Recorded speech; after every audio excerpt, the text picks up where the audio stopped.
और भी शर्मनाक बात यह है, आप कितने बड़े धर्म के ठेकेदार हैं। आप देखिए कि आप शंकराचार्य जी को तहसीलदार के माध्यम से चिट्ठी भेज रहे हैं, कह रहे हैं बताओ आप शंकराचार्य हो कि नहीं हो। अरावली पर्वत को साबित करना है, बताओ तुम अरावली पर्वत हो कि नहीं हो।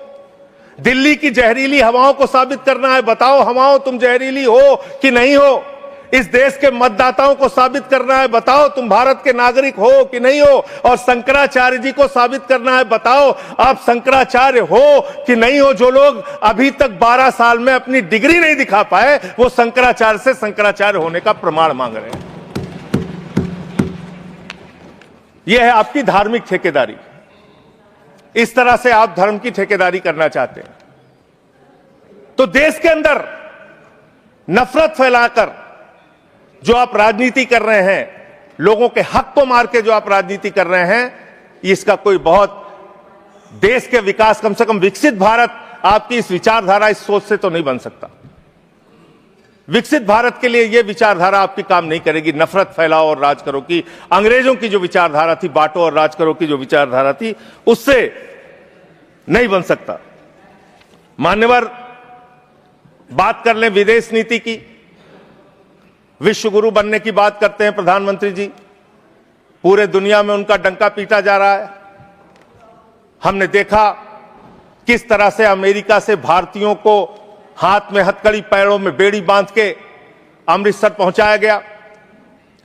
हमने देखा कि किस तरह से सीज फायर के लिए कम से कम 70 बार अमेरिका का राष्ट्रपति ट्रंप कह रहा है कि उसने ट्रेड डील की धमकी देकर सीज फायर कराया, ट्रेड खत्म करने की धमकी देके। हमने देखा कि किस तरह से चीन यह कह रहा है कि वो सक्शगाम में निर्माण कार्य करेगा और आपकी पार्टी के दफ्तर में उनके प्रतिनिधि मीटिंग कर रहे हैं। उसी दिन वो बयान दे रहा है, बीजेपी के दफ्तर में वो लोग मीटिंग कर रहे हैं, उसी दिन चीन का बयान आ रहा है कि हम सक्शगाम घाटी में निर्माण कार्य करेंगे, पुल बनाएंगे, सुरंग बनाएंगे। आपकी विदेश नीति क्या है? बांग्लादेश में हिंदुओं की हत्याएं हो रही हैं, उस पर आप खामोश रहते हैं, चुप रहते हैं, बोलते नहीं है। आप किसी भी मामले में सामने मुखर होकर सामने आके स्पष्टीकरण नहीं दे रहे हैं।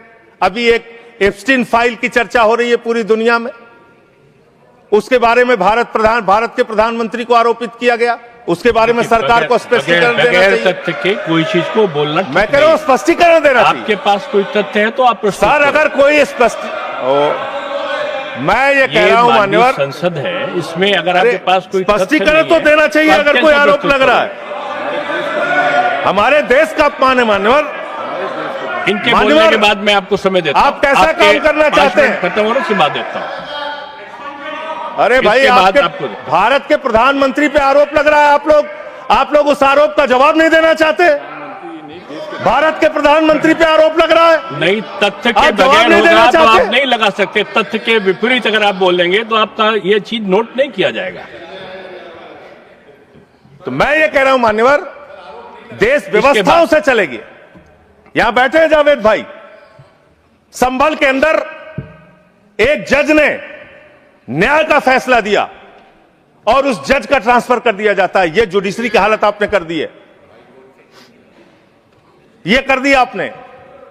देखिए, न्यायालय ट्रांसफर करता है जज का। अरे मान्यवर, जज का ट्रांसफर हुआ है, अवमानना होगी। जज का ट्रांसफर हुआ है, जज का ट्रांसफर कोई पॉलिटिकल पार्टी नहीं करती। तो एडमिनिस्ट्रेटिव तो काम आप हुआ, ऐसी चीज ना बोले जो कंटेम्प्ट हो कोर्ट का। और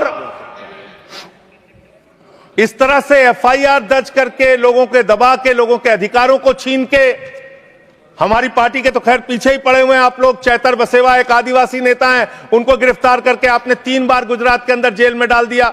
महराज मलिक हमारे विधायक हैं, उनको डाल दिया जेल में। हम लोगों को तो जेल भेज ही चुके। आप रोज मुकदमा लिखते रहते हैं, एफआईआर लिखते रहते हैं। सोनम वांगचुक को अभी भी आपने जेल में रखा हुआ है। तो एक के बाद एक लोगों को, विपक्ष के नेताओं को जेल में डाल के आप कैसे काम करेंगे? आप पूरे देश में एसआईआर के नाम पे लोगों के वोट काट रहे हैं, एसआईआर के नाम पे लोगों के वोट काट रहे हैं। बस खत्म कर रहा हूं सर, सबको 2-2, 3-3 मिनट मिला है। मैं 1 मिनट में मैं खत्म, 1 मिनट में मैं आधा मिनट, मान्यवर, मैं पार्टी का लीडर हूं, 1 मिनट में खत्म। आधा मिनट पार्टी का लीडर है मान्यवर, एसआईआर के नाम पे आप क्या कर रहे हैं? पूरे देश में करोड़ों लोगों के वोट काट रहे हैं। यूपी की बात अगर मैं कर लूं तो वहां पर आपके ही राज्य निर्वाचन आयोग ने जो चुनाव की सूची बनाई, ग्रामीण चुनाव के लिए, पंचायत चुनाव के लिए और शहरी चुनाव के लिए, उसमें दिखाया 17 करोड़ वोट, और एसआईआर के लिए जो केंद्रीय ज्ञानेश कुमार जी की निगरानी में जो सूची बनी उसमें दिखाया गया 12 करोड़ 55 लाख वोट, 4.5 करोड़ वोट उत्तर प्रदेश में कहां पर उड़ गए?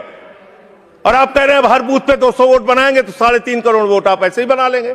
तो एक बहुत बड़ा फ्रॉड है। एसआईआर में आप नेताजी के परिवार को नोटिस भेज रहे हैं। बस खत्म कर रहा हूं मान्यवर।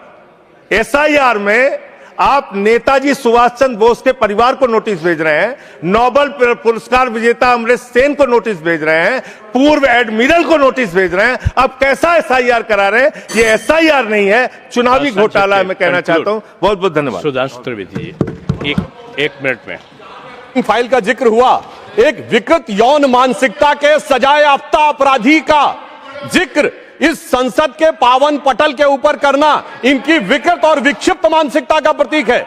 सर, एक बात फैक्ट ऑफ द मैटर यह है, among the millions of emails there is no direct email with prime minister. Sir, no direct message, no direct phone call. मैंने पहले कहा है कि अगर कोई चीज तथ्य के परत नहीं है तो उसको यार नहीं सर, मैं अपनी बात बस 2 वाक्यों में समाप्त करना चाहता हूं। ना कोई ईमेल है, ना कोई मैसेज है, ना कोई फोन कॉल है, और उसके बाद निराधार अनलगर आरोप के ऊपर एक सजाए याफ्ता अपराधी का नाम लेकर यहां पे बोलना यह बहुत ही निंदनीय है और इनकी विकृत मानसिकता का प्रतीक है। और सर, डिपार्टमेंट ऑफ जस्टिस ने भी यह कहा है कि वो फॉल्स और सेंसेशनल आरोप है, और प्रधानमंत्री जी इजराइल में अपनी ऑफिशियल यात्रा पे थे, एक मुलाकात ऑफिशियल है, और उसके बावजूद वहां पर सिर्फ एक ही गायन हुआ, वो था राष्ट्रगान। अगर उसमें नाच गाना इनको नजर आता है, हो सकता है इसे राम मंदिर में नजर आता हो। तो मैं इस पे घोर भर्त्सना करते हुए सभापति महोदय सिर्फ एक पंक्ति कहना चाहता हूं, सभापति महोदय सिर्फ एक पंक्ति कहना चाहता हूं कि जो इन्होंने आरोप लगाने का प्रयास किया है कि राष्ट्रवाद के महामेरु पर वार बहुत ही हल्का है, भारत विकसित रोकने के लिए यह मचा हुआ तहलका है। नहीं, देखो, जो माननीय सदस्य ने जो तथ्य के विपरीत और संविधान के विपरीत बात कही उसको इसमें शामिल नहीं किया जाएगा। ये जवाब सवाल नहीं है, आपकी बात आ गई। मैंने क्या कहा? मैंने कहा आपने कि जो भी आरोप लगाए हैं उसका जवाब दिया जाए, नहीं होगा, उसको डिनाई करें। आप भागते क्यों हैं? नहीं, आप यहां पे नहीं पूछ सकते। चलिए, नेक्स्ट श्री सुभाष चंद्र बोस, 9 मिनट्स।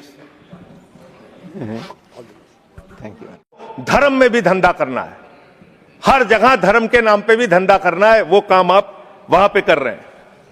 दूसरी बात, इस भाषण में शिक्षा की चर्चा हुई, स्वास्थ्य की चर्चा हुई, जल जीवन मिशन की चर्चा हुई, और कल बजट आया तो आपकी कलई खुल गई।